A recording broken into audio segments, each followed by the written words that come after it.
Bonjour à tous, bienvenue pour cette nouvelle webconférence proposée par VK. Aujourd'hui, nous accueillons Uxiar, directeur de Bluecango, partenaire de VK spécialisé dans l'édition de software de gestion pour les secteurs publics et médico-sociaux. Donc Uxiar qui va nous parler de la méthode de prévention des risques en collectivité territoriale, dite méthode alarme. Hugues, bonjour. Avant de vous laisser la parole, quelques petites précisions donc pour les personnes qui nous suivent. Au cours de cette webconférence, donc vous pouvez poser vos questions via l'onglet questions qui se situe à la droite de votre écran dans l'interface GoToWebinar. Donc je récupérerai les questions à l'écrit tout au long de la session. Vous pouvez les poser dès maintenant et jusqu'à la fin. Et Monsieur Siar y répondra à l'issue de sa démonstration. Donc surtout ne raccrochez pas une fois la démonstration terminée puisque vous rateriez donc cette séance de questions-réponses. Voilà, sachez que la webconférence est enregistrée, on vous enverra le lien ainsi que la présentation de Monsieur Siard dans les jours à venir.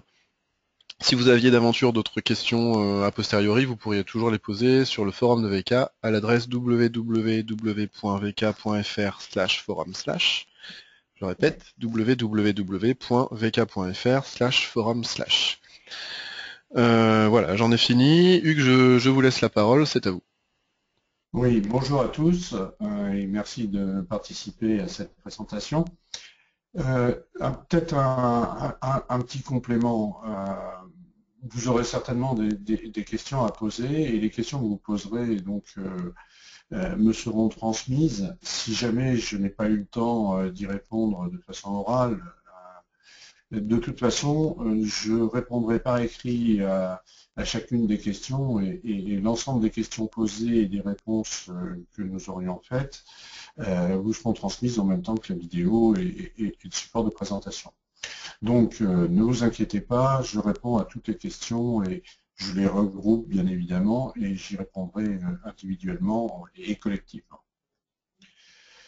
La présentation que je vais vous faire est la présentation d'une méthode. Et cette méthode, elle est très souvent utilisée dans la gestion des risques, que ce soit dans l'industrie, dans le secteur sanitaire, social ou médico-social. C'est une méthode parmi d'autres. Euh, la- vous connaissez certainement des méthodes d'analyse et de décortiquage en fait d'un événement par la méthode du QQO-QCP, ce qu'on appelle le qui, quoi, où, quand, comment, pourquoi.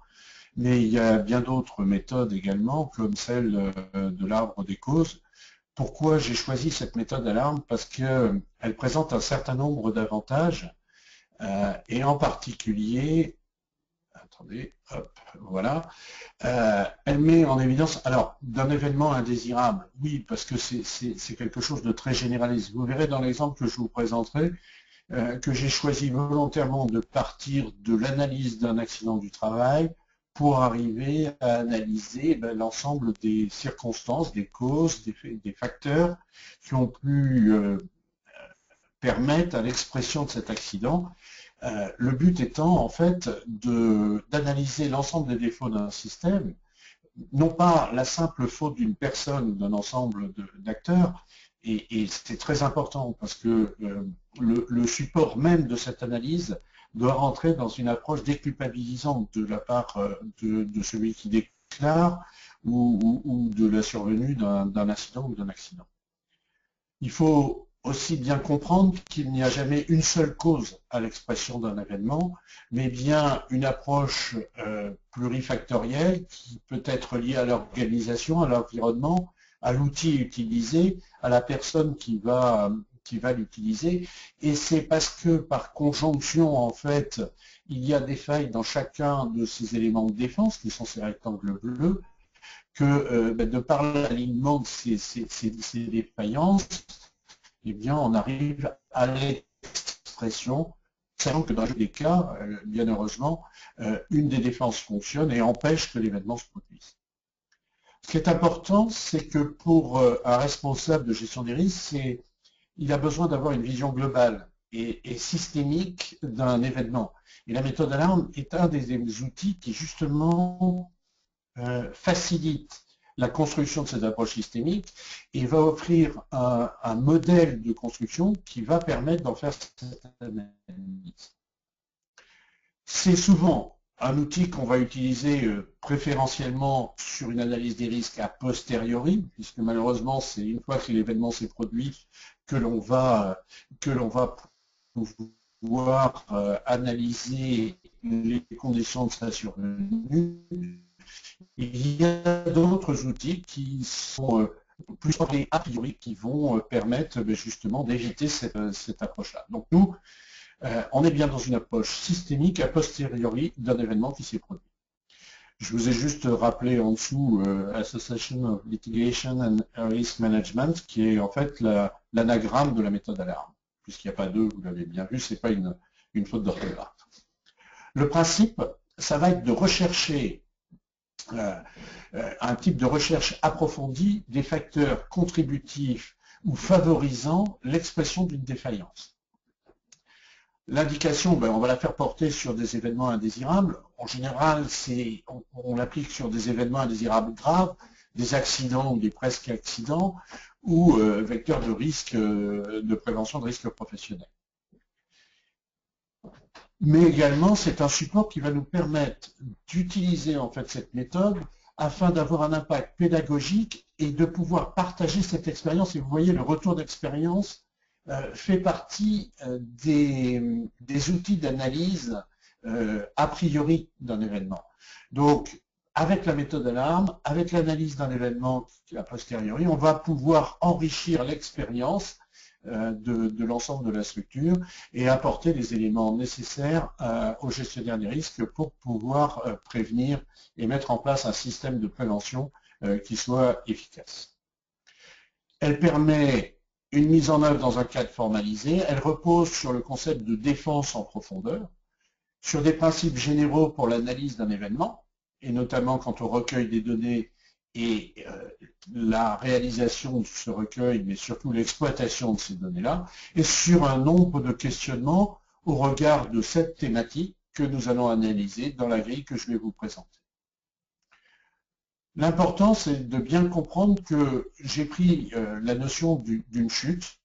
Ce que l'on va constater, c'est le symptôme, c'est la chute. La personne est tombée au cours d'un travail particulier. C'est le résultat ou les manifestations du problème. Ce qui est évident, c'est sa chute.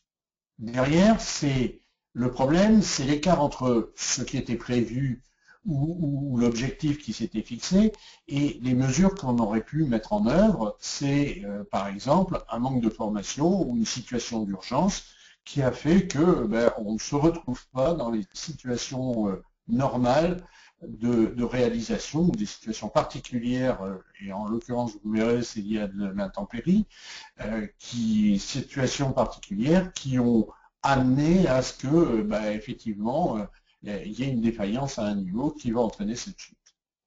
Et puis, les causes, ce sont les racines profondes d'un système sous-jacent qui constituent en fait la véritable racine du problème. Et en l'occurrence, dans l'exemple que j'ai détaillé, c'est l'accueil et l'intégration d'un nouvel agent, c'est le changement d'équipe qui était lié en fait à des conditions climatiques particulières et une situation d'urgence, et une organisation qui certainement aurait pu, en l'optimisant, éviter la survenue d'un incident. Les diapositives que je vais vous présenter maintenant, en fait, c'est la décomposition de ce que je vais vous montrer au travers de l'outil. Alors, que ce soit bien clair pour tout le monde, je vais utiliser un support informatique, un outil informatique qui est l'outil que Bluecongo propose aux collectivités territoriales aujourd'hui. Mais cette méthode-là peut se faire très simplement à partir d'autres outils bureautiques comme un tableau Excel ou un document qui va permettre de recenser l'ensemble de ces éléments-là. Donc on n'est pas du tout obligé d'utiliser l'outil Bluecongo pour pouvoir appliquer la méthode alarme. Par contre, dans la synergie que nous avons entre VK et nous, ce qui est intéressant, c'est de voir comment on a pu coupler par rapport à cette analyse les outils que VK met à disposition des collectivités territoriales en termes de base documentaire et d'informations sécuritaires. Donc, par rapport à cet accident du travail, cette chute, on va avoir une déclaration, et c'est sur l'analyse de cette déclaration que l'on va construire l'analyse alarme. Et puis derrière, l'ensemble de ces données-là vont venir enrichir le retour d'expérience et peut-être améliorer les conditions de sécurité dans lesquelles on va amener nos agents à se retrouver en situation, dans une nouvelle situation similaire et qui permettra de prévenir à nouveau cette accident. De la déclaration, on va passer à l'analyse, mais l'analyse va en plus nous suggérer de mettre en place des actions correctives ou des actions d'amélioration tout au long des différentes phases de l'analyse. Cette analyse, elle se repose en fait sur deux types d'approches. La première, c'est une recherche macroscopique qui correspond en fait à la chronologie de l'ensemble des événements, et puis des facteurs contributifs liés, ce qu'on va appeler les causes factorielles, les facteurs contributifs favorisant ou ayant permis l'expression de ce dysfonctionnement. Et puis parmi les actions que l'on va mettre en œuvre pour chacune de ces analyses-là, on va chercher à planifier l'action, définir un pilote, fonder un objectif ou y associer un objectif, ce qui va permettre derrière d'avoir un suivi et un contrôle sur les actions qui sont liées et associées à cette approche. Je vais développer cette partie-là maintenant dans la diapositive suivante. La chronologie de l'événement, c'est quels sont les écarts constatés, les causes macroscopiques identifiées, les défenses qui ont bien fonctionné ou mal fonctionné, les actions correctives qu'on a mis immédiatement en place, et puis, excusez-moi, j'ai oublié d'enlever cette ligne-là, sujet secondaire, je ne l'avais pas vu, et puis des facteurs contributifs qui sont des facteurs liés à l'agent, liés aux tâches, liés à la perception de la tâche, liés à l'équipe, liés à l'environnement de travail, liés à l'organisation au management ou au contexte institutionnel. Voilà. Donc, effectivement, l'accident que j'ai analysé, c'est la chute d'un agent chargé d'aller couper une branche qui a été arrachée suite à la tempête. Et puis derrière, on va voir quels sont les supports documentaires de prévention qui auraient pu permettre d'anticiper ces événements-là et d'enrichir en fait l'analyse au travers des éléments de veille sécuritaire définis par VECA et proposés par VECA. Voilà. Donc, la conclusion de cette présentation, ça sera de dépasser les simples causes immédiates de l'événement, de fournir un protocole d'analyse formalisé d'enquête systématique et qu'elle soit exhaustive, d'identifier les facteurs organisationnels et les facteurs latents, et enfin, prévenir la répétition et la survenue d'événements. Voilà, ça sera la conclusion de ce que je vais vous présenter maintenant sur le support que nous avons au sein de BlueCongo et que nous proposons en partenariat avec VECA. On se connecte par un simple login mot de passe et un navigateur, rien à installer sur vos postes.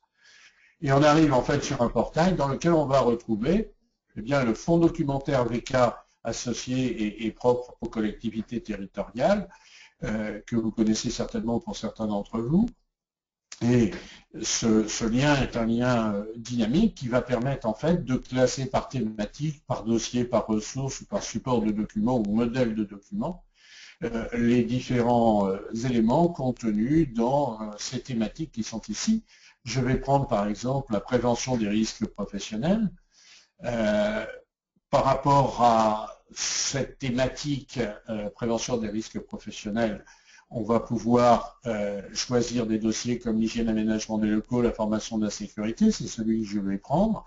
Et vous voyez qu'on arrive ici sur une multitude de documents qui sont associés à ce dossier de la rubrique, de la thématique prévention des risques professionnels.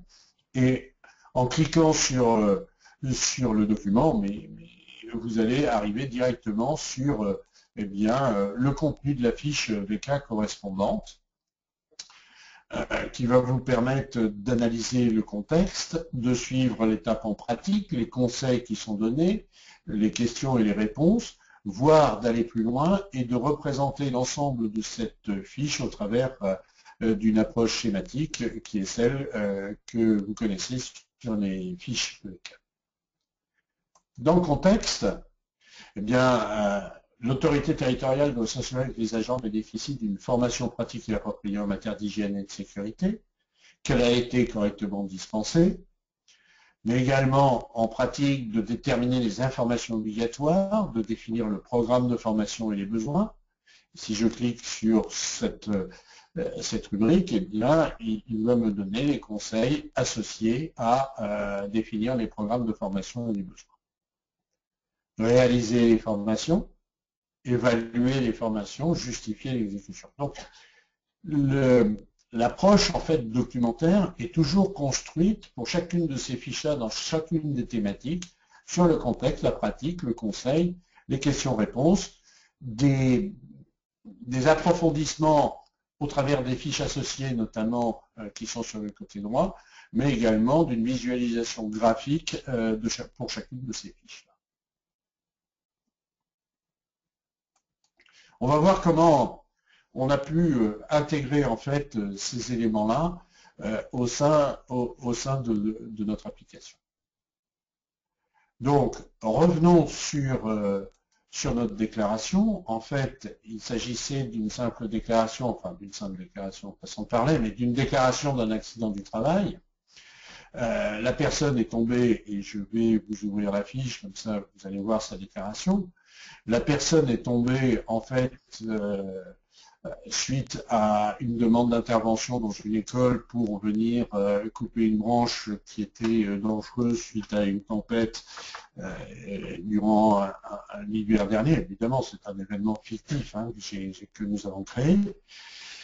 On va retrouver l'ensemble des éléments déclaratifs concernant cet événement-là, mais également son suivi, c'est-à-dire suite à cette déclaration, que fait-on de cet événement-là?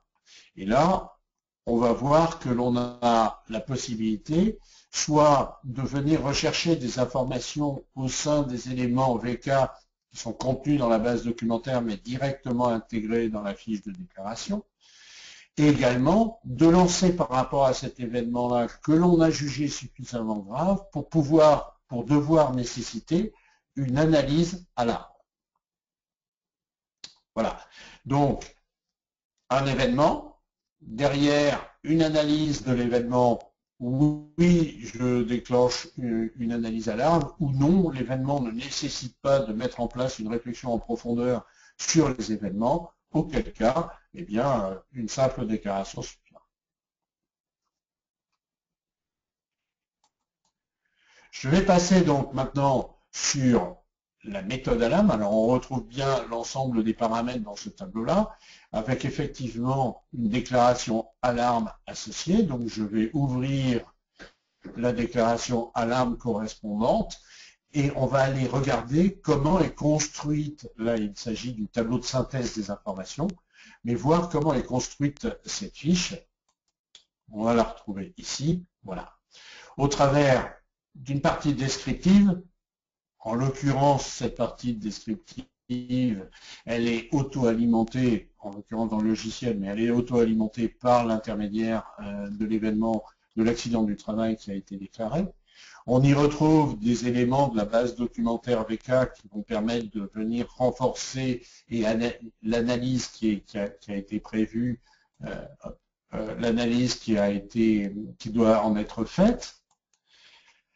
Et puis éventuellement des documents qui ont été associés parce que il semblait pertinent par rapport à l'analyse de cet événement-là. Et comme je vais constituer en fait un groupe de réflexion par rapport à l'accident, avec le médecin, le préventeur plus le déclarant, eh bien je vais mettre ces documents-là à disposition de l'ensemble des intervenants, des acteurs de l'analyse, pour pouvoir s'enrichir et fonder sa réflexion.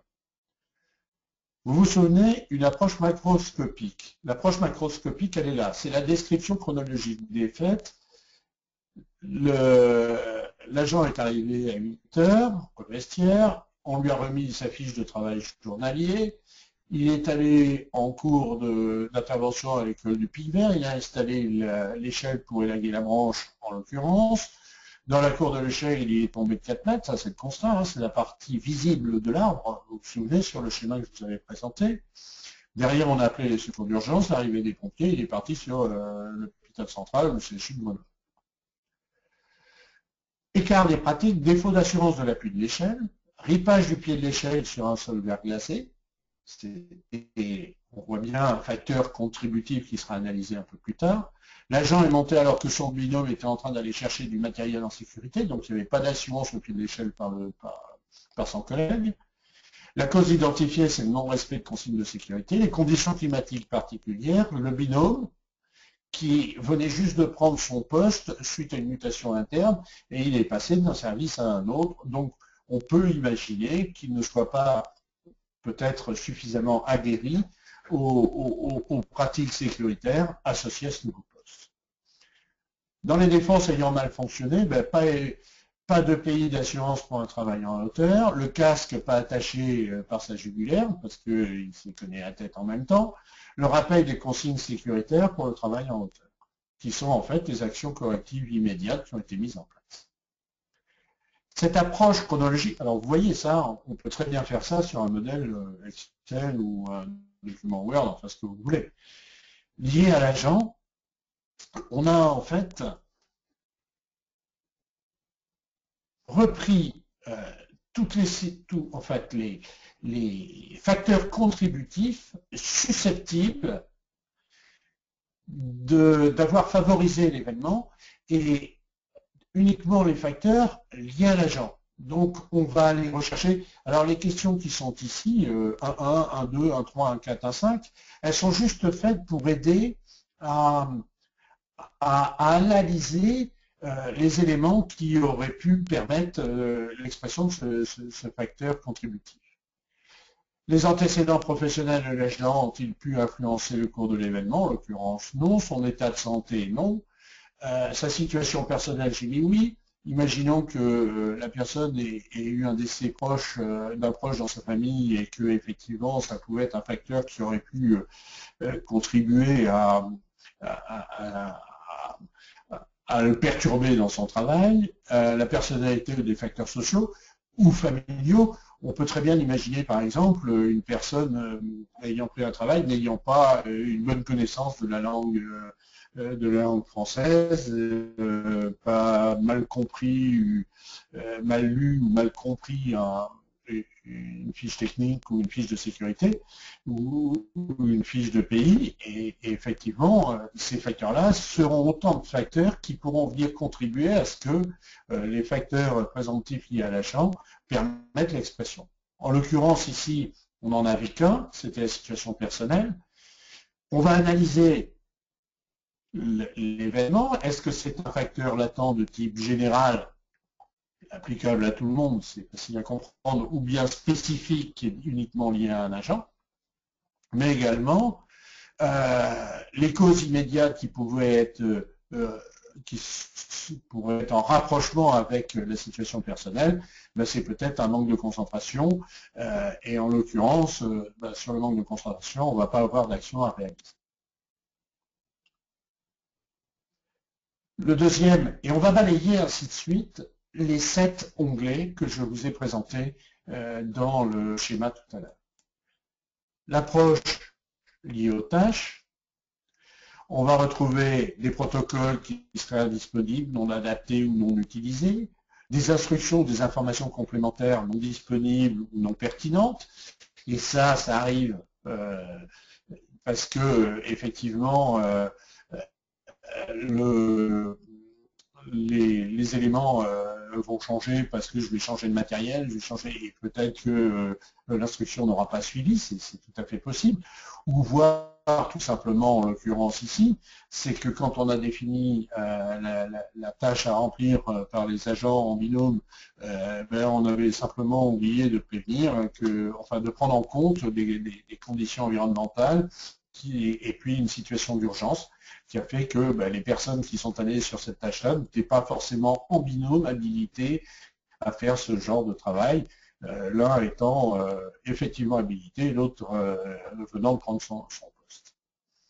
L'aide à la décision, les moyens de communication, les équipements spécifiques, recommandations, ou bien la définition des tâches, et là en période de verglas, effectivement, on a associé donc 2 facteurs contributifs. Le premier, c'est le sol gelé et c'était spécifique, avec une action avec des causes immédiates et une action à remettre. C'est Oui, il y a une action à faire, c'est revoir la dotation en système antidérapant sur le pied des échelles.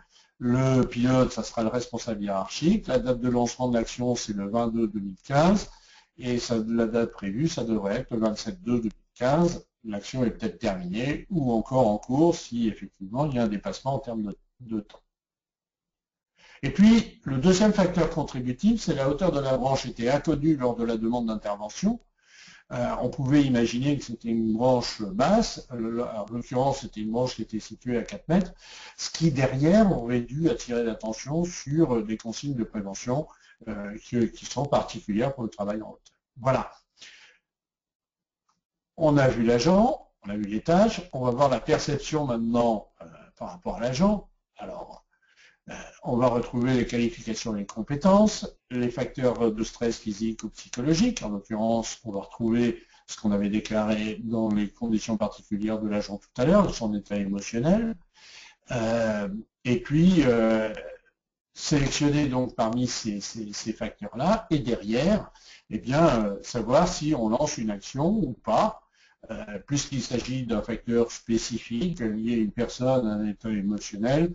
Ça sera difficile de lancer une action, mais encore qu'on aurait très bien pu dire que à la connaissance de ce type d'information, eh bien, on n'enverra pas sur des tâches à risque particulier, on n'enverra pas un agent. Mais ça, c'est une décision de la collectivité.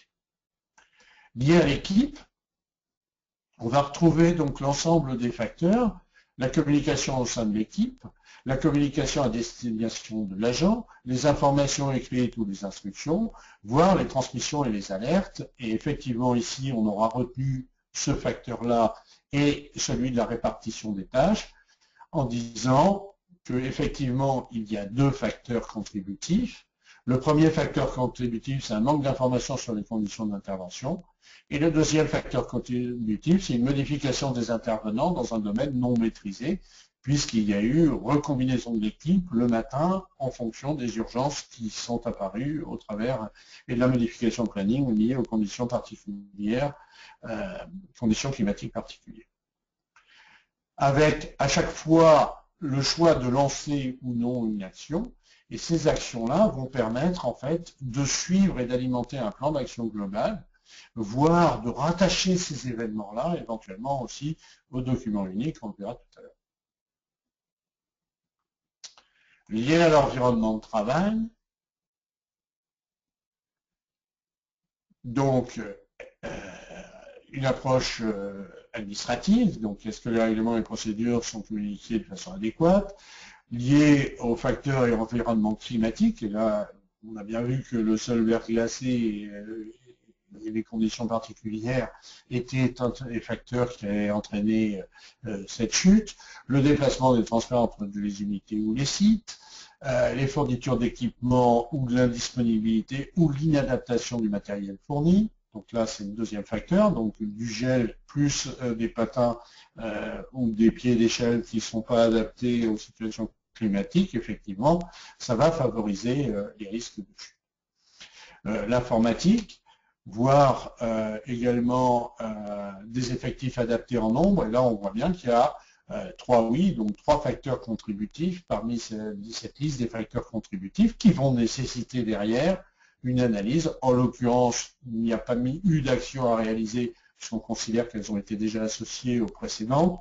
Donc par rapport à cette approche-là, on a jugé qu'il n'y avait pas d'action à réaliser par rapport à ces trois facteurs qui étaient le matériel inadapté, la composition de l'équipe, la situation d'urgence. Mais on aurait très bien pu relancer des actions qui auraient peut-être été un peu en doublon par rapport à ce qu'on a déclaré précédemment.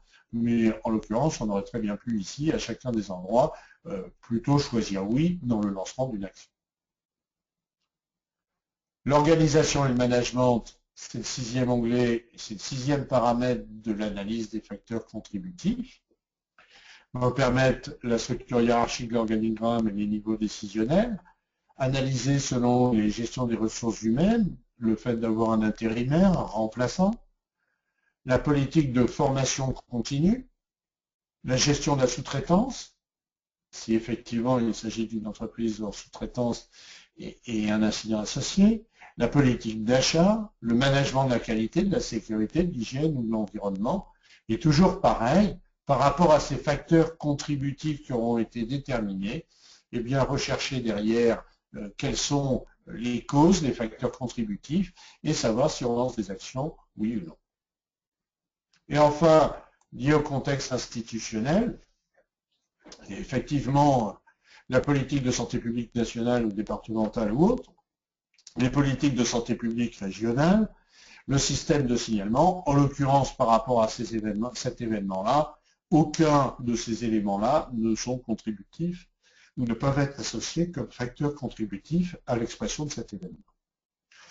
Donc voilà, voilà une fiche, et cette fiche-là, elle va pouvoir être exportée au travers d'un rapport, si vous voulez, qui va permettre, je vais peut-être agrandir la page, voilà, d'un rapport qui va vous permettre de recenser l'ensemble des informations de cette feuille-là, ce qui pourrait très bien être votre support de document, qu'il soit Word ou Excel, qui va permettre de reprendre l'ensemble des éléments que je viens de vous présenter succinctement, et qui permet de retrouver en fait l'ensemble des éléments, des commentaires, de l'analyse de chacun des facteurs contributifs, et derrière éventuellement une représentation graphique qui va pouvoir croiser, donc pardon, j'ai oublié d'abord les actions correctives qui vont être mises en place, les mesures correctives qui sont mises en place,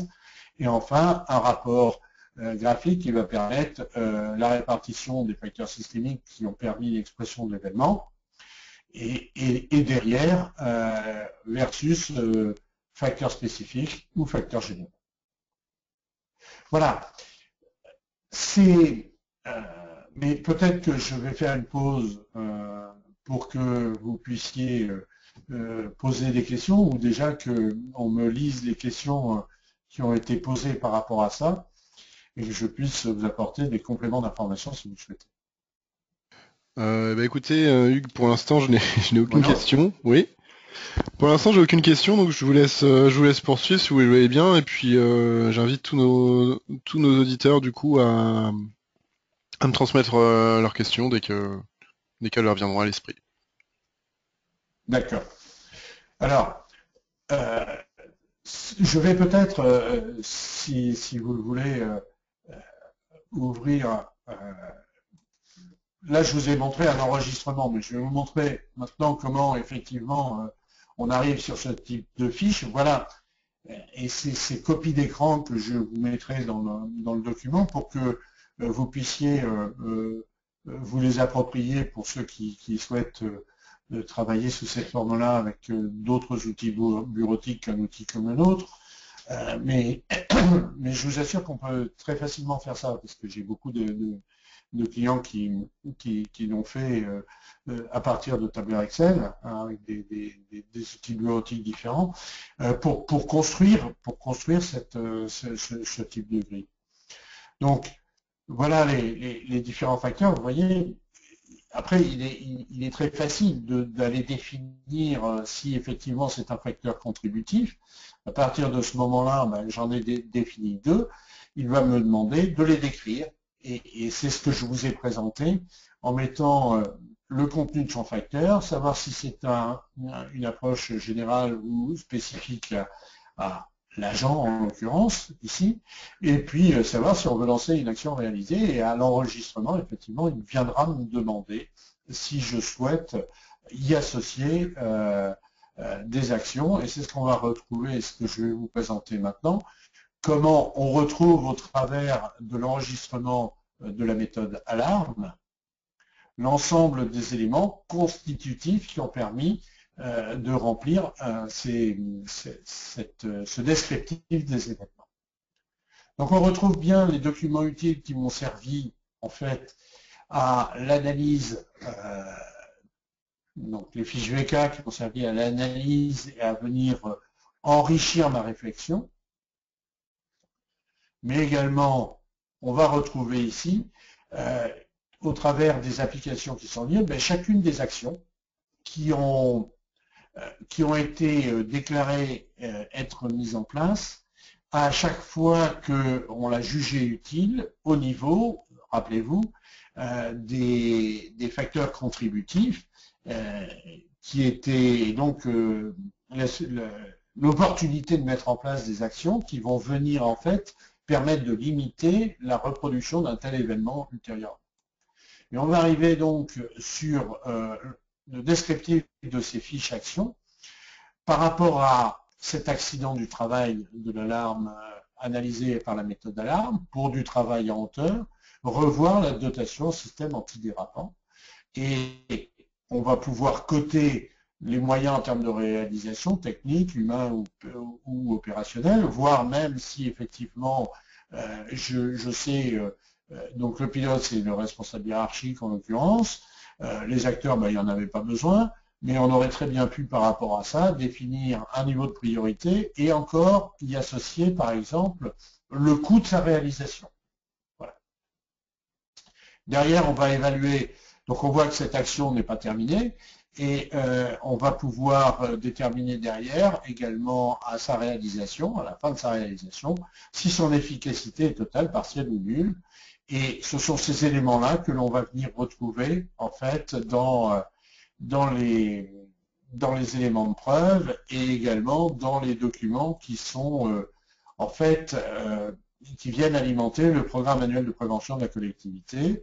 En l'occurrence ici, orientation, les pilotes, voilà, revoir la dotation en système antidérapant et les éléments viennent s'enrichir au fur et à mesure que la fiche est complétée. En l'occurrence, là, l'action n'est pas terminée, elle n'était même pas lancée, donc effectivement, c'était difficile d'avoir les éléments là. Mais sinon, le coût de l'action, son avancement, le statut de l'action et enfin la date de fin réelle de sa mise en œuvre viennent automatiquement alimenter ce rapport-là. Voilà, donc comprenez bien, et j'insiste parce que je ne voudrais pas paraître trop directif par rapport à cette approche-là, ce qui est une certitude, c'est qu'aujourd'hui, on a l'obligation d'analyser des événements indésirables graves ou d'analyser les causes de survenue. C'est de la responsabilité pénale de l'employeur, la responsabilité de la collectivité, que de prévenir les accidents du travail et de mettre en place une mesure de prévention. Quelle que soit la méthode, enfin, deuxièmement, il faut pouvoir justifier des méthodes que vous avez mises en place et de la réalité du bien fondé de la méthodologie que vous allez employer. Donc, quel que soit l'outil que vous allez utiliser, que ce soit la méthode alarme, ou bien que ce soit l'arbre des causes, et c'est notamment cet arbre des causes qui est un outil suggéré dans les fiches VK, que ce soit le QQOCP ou que ce soit la règle des 5S, peu importe. Mais ce qu'il vous faut, c'est matérialiser cette approche-là, avoir une réelle construction de l'analyse des événements, et en particulier ici, c'est dépasser les simples causes immédiates de l'événement et aller vers la recherche des causes en profondeur, de pouvoir justifier de cette analyse-là, mais également de systématiser au travers d'un outil modélisé, quel qu'il soit, l'approche de l'analyse de ces facteurs contributifs, d'identifier à la fois les facteurs latents, mais également les facteurs organisationnels qui ont permis par la conjonction des deux l'expression de cet événement, et enfin en tirer, si vous voulez, au travers de l'analyse de l'expérience, en tirer des facteurs de prévention, des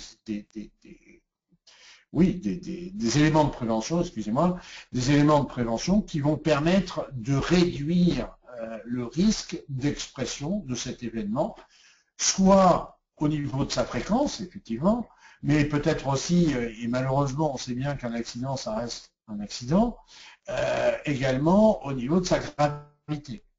Donc, ce sont ces éléments-là qui vont vous servir comme éléments de preuve de cette approche, éléments d'instruction qui vont permettre d'enrichir les mesures de prévention que vous aurez associées, mais également mesures correctives, puisque ça va permettre, dans une approche a priori, d'enrichir le retour d'expérience et donc de partager cette expérience entre l'ensemble des acteurs et en particulier donner la base de la réflexion à tout système de prévention des risques professionnels.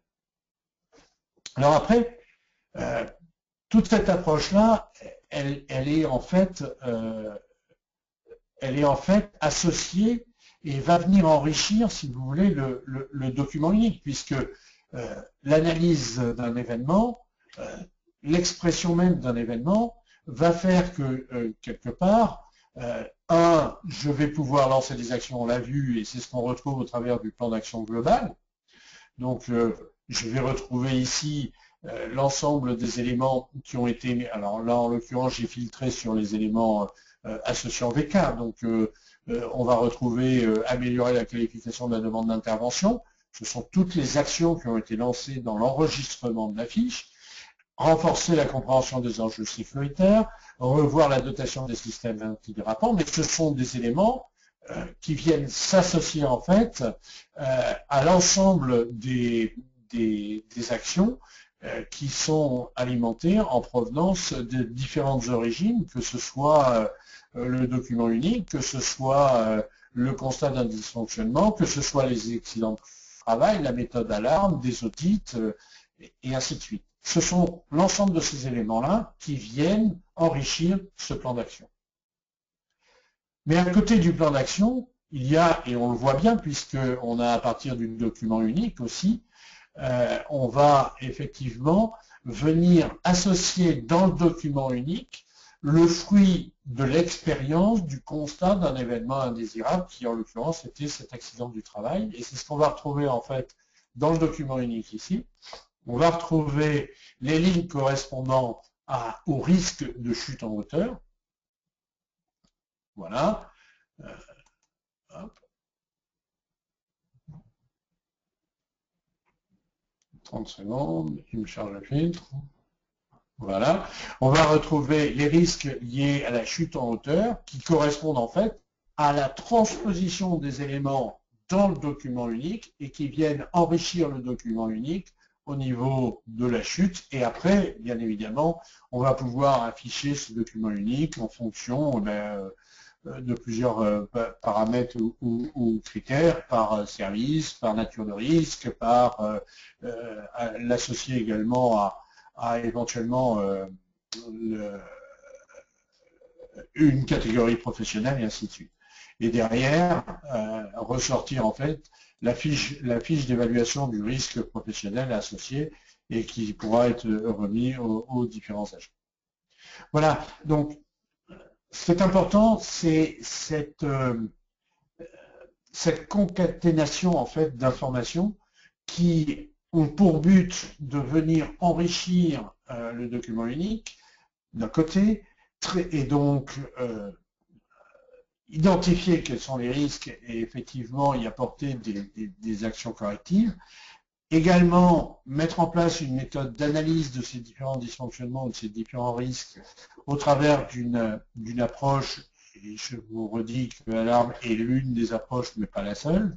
Il y a d'autres méthodologies, hein, Orion aussi, qui a l'avantage d'être peut-être plus en a priori qu'à posteriori. Il y a d'autres méthodes que nous allons développer, que nous vous présenterons ultérieurement également, de manière à ce que vous ayez un panel un peu complet de ces outils qui peuvent être mis à disposition. Je réitère ce que je vous ai dit en introduction. BlueCongo propose cette solution intégrée dans une solution logicielle, et c'est là-dessus que je me suis appuyé, bien évidemment, pour avoir quelque chose d'un peu cohérent dans son approche. Mais je m'engage à vous fournir les supports des grilles d'enregistrement de manière à ce que vous puissiez, pour ceux qui ne bénéficient pas de cet outil-là, de pouvoir travailler sur des modèles que vous pourrez paramétrer au travers d'autres outils bureautiques. Voilà. Écoutez, je crois que j'ai fait le tour. Il est 47, j'avais dit 45. Oui, c'est pas mal. Merci, Bueno, oui, oui. Merci beaucoup Hugues pour votre démonstration. Alors on a deux questions. Une question de Mélina. Comment peut-on se oui. procurer le questionnaire? Je pense que vous pouvez le Ben voilà, vous avez transmettre. la réponse. Voilà. Mélina, je viens de vous le dire, je vais vous l'envoyer. Et une question de Frédéric. Au final, s'il y a répétition d'accidents pour le même agent, y a-t-il un rapport récapitulatif par agent, par service, pour mettre en place une prévention collective? Ah oui, tout à fait. Euh, Ce que je vous ai présenté là, si vous voulez, par le biais des filtres sur les accidents du travail, et en particulier si je vais sur la fiche accident du travail, voilà, par la fonction de filtre ici, je vais ouvrir 30 secondes.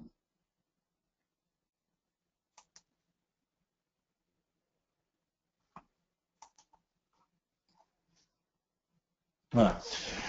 Je vais pouvoir en fait trier sur soit le type d'accident, soit la nature et les circonstances de l'accident, soit sur le nom de l'agent, soit sur la fonction, soit sur le poste, soit sur le site. Je vais pouvoir en fait, mais là c'est l'outil hein, qui permet de faire ça bien évidemment, je vais pouvoir en fait rassembler l'ensemble des informations, les trier et donc pouvoir avoir une approche sur la reproduction d'un événement, la reproductivité pardon d'un événement, et donc de déterminer derrière des mesures collectives tout autant que des mesures individuelles. Donc là, j'ai pas de difficulté pour pouvoir trier ces approches-là et pouvoir répondre à cette demande. Ok, merci beaucoup. Écoutez, en attendant d'éventuelles autres questions, je vous renvoie via le chat sur le site de Bluekango, pour ceux qui ne le connaissent pas encore, bluekango.com, ainsi que vers le service documentaire de VK, maîtrise des risques et sécurité sanitaire au quotidien, qui traite notamment de la méthode alarme. Donc je vous ai envoyé les liens par le chat. Il est 49. Pour l'instant, j'ai pas d'autres questions. Euh, Dans ce cas-là, je vous propose qu'on arrête là. J'ai pas eu. Si vous Oui, avez quelque alors chose ben, à moi je ajouter. vais peut-être résumer ce que je vais faire maintenant. Donc à la suite de la transmission des différentes adresses mail de chacun d'entre vous, je transmettrai à VK qui vous fera suivre la présentation, le PowerPoint de présentation sous format PDF que je vous ai présenté en introduction. Je vous y joindrai des captures d'écran de chacune des pages de manière à ce que vous puissiez reprendre ce type de questionnement et pouvoir l'intégrer dans vos outils bureautiques. Et ben, je pense que c'est tout. Et la vidéo de la présentation que VK vous fera parvenir également. Alors j'ai une question de Didier quand même avant de conclure. Combien coûte le produit? Alors le produit, en fait, c'est en fonction de la taille de la collectivité, mais le mieux à ce moment-là, parce que là je ne peux pas vous dire ça comme ça, y a pas, c'est pas, euh, si vous voulez, c'est par abonnement. Vous vous abonnez, c'est pour une période, et le montant de l'abonnement est déterminé en fonction de la taille, mais on varie, si vous voulez, entre 100 et en fonction entre 150, je dirais, et 300 pour les grosses collectivités. Mais en gros, on est dans cette fourchette-là, auquel il faut associer l'abonnement VK en fonction de votre besoin, si vous souhaitez avoir VK intégré ou pas. Et là, j'ai pas les tarifs en tête comme ça, mais il suffit de nous contacter à contact@congo.com et Julie Vadreau, qui est notre responsable pour cette unité collectivité, prendra contact avec vous pour vous communiquer les prix. Ok, alors ça y est, la boîte de Pandore est ouverte. Les questions À moins que arrivent. Julie soit là et Alors Julie, si vous qu'elle ait voulez la intervenir, réponse. je vous en prie. Alors effectivement, je suis là, mais comme tu le disais, Hugues, ça dépend de la taille de la collectivité, donc du nombre d'agents de la collectivité et surtout des modules en fait que la collectivité souhaite prendre sur le logiciel. Donc comme ça, c'est vrai que c'est assez difficile de donner un tarif. Euh, c'est vraiment au cas par cas en fonction de la taille et des modules. Mais tu peux peut-être communiquer. Alors, pour la méthode alarme, c'est relativement récent, hein, c'est pour ça qu'on fait une présentation, mais on a des collectivités qui utilisent notre outil déjà. Tu peux peut-être donner le nom de ces collectivités, ce qui permettra de rentrer en contact avec eux. Voilà, donc si vous souhaitez contacter les collectivités qui sont déjà clientes chez Blue Congo, donc on a la ville de Rueil-Malmaison, on a la ville de Grenoble, donc voilà pour les collectivités, on a également donc le Conseil général du Val d'Oise, on a également le SDIS de la Manche. Voilà en gros pour les collectivités. Il me semble qu'on a aussi les voies navigables de France. Oui, et puis le Conseil général des Hautes-Pyrénées, mais qui est en phase de Voilà, déploiement. oui, tout à fait. Ils viennent juste de s'abonner et donc ils sont en phase de déploiement. Voilà. Ok, alors une toute Ben, dernière écoutez, en tout question. cas, je vous remercie. J'espère, évidemment, c'est rapide. J'espère simplement que nous aurons apporté une vision un peu transversale de cette approche-là. Moi, je reste à la disposition de chacun d'entre vous. Vous aurez mes coordonnées dans le contact que je vais vous envoyer avec les documents que je vais transmettre par l'intermédiaire de VK. N'hésitez pas à m'appeler parce que je fais des types de formation sur ces approches-là, sur les méthodes de sécurité. Je suis un ancien praticien hospitalier, et ce qui fait que, effectivement, ça fait de nombreuses années que je travaille sur la prévention des risques, et je pourrais, bien sûr, répondre à vos questions et également transposer des approches et des outils aux besoins des collectivités. Alors Hugues, juste avant de Voilà. conclure, une dernière question de Marilyn. Pour les DU déjà réalisés, est-ce qu'il faut les saisir dans Blue Congo? Alors, on a des outils qui permettent de transposer, en fait, de télécharger automatiquement, comment vous dire, de faire des imports en fait d'un outil qui existe déjà sur un outil de bureautique, de manière à le caler par rapport aux champs qui sont dans nos formulaires et qui permettent donc d'éditer le document unique. Et cette approche-là, elle se fait par une fonction import avec, bon, il faut respecter un modèle, mais c'est quelque chose que l'on fait extrêmement couramment. Ok, merci beaucoup. Bon bah écoutez, on va conclure ici. Merci à tous pour votre attention. Si, comme je le disais en introduction, vous aviez d'autres questions sur ce domaine ou même sur tous les autres domaines qui touchent à l'action publique locale, vous pouvez les poser sur le forum de VK, www.vk.fr/forum/. Voilà. Encore merci à tous. Merci beaucoup Hugues pour votre démonstration et un très bon appétit à tout le monde. Au revoir. Bon appétit à tous. Au Merci, au revoir. revoir.